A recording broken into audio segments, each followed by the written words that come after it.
News this afternoon, we're going to send it off to Capitol Hill, where Senate Majority Leader John Thune and other Senate majority leadership are having a press conference. That is Senator Barrasso right there, the Senate Majority Whip. They're talking about how to try to possibly avert a government shutdown starting at 11:50 p.m. Friday night. Let's dip in and take a listen. Party that want to defund the police, and now they want to defund our nation's security.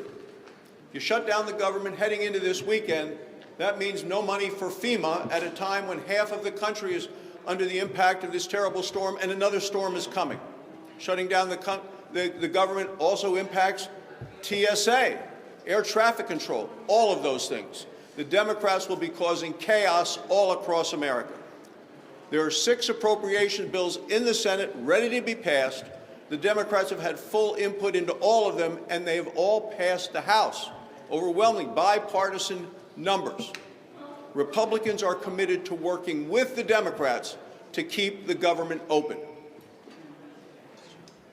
It seems like a government shutdown, your partial shutdown, would be different, however, because the federal pay period almost gets you to the middle of the month based on the timing here. The FAA and air traffic controllers, they've already gotten a paycheck and they still have some leeway. So the impacts fundamentally would be different.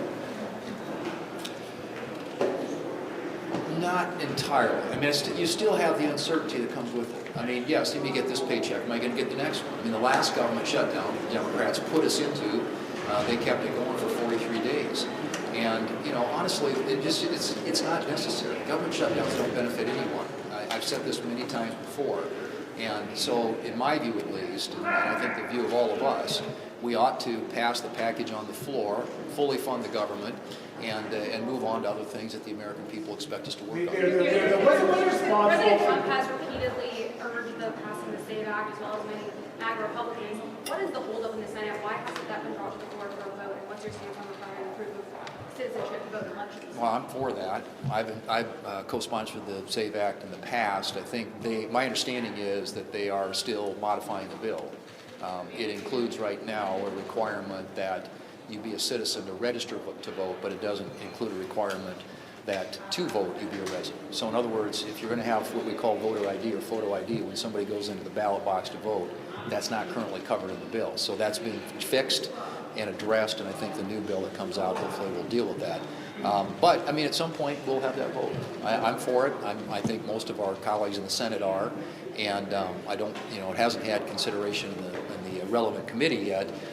But I know there's a high level of interest among our members in getting a vote on SAVE Act. What's responsible for the secretary to say that Alex Fletcher brandishing a gun and was a domestic terrorist and he was out to commit massacre, as other administrations have said, despite the video evidence of that incident contradicting everything they said? Was that responsible for them to say that?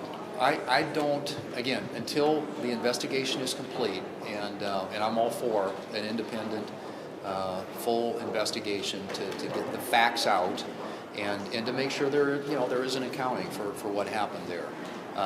So there have been a lot of statements that have been made, I think many in advance of actually having the facts in front of us. So I'm going to refrain from saying anything about that until we actually have an investigation that's been completed. Hey, Sean Hannity here. Hey, click here to subscribe to Fox News YouTube page and catch our hottest interviews and most compelling analysis. You will not get it anywhere else.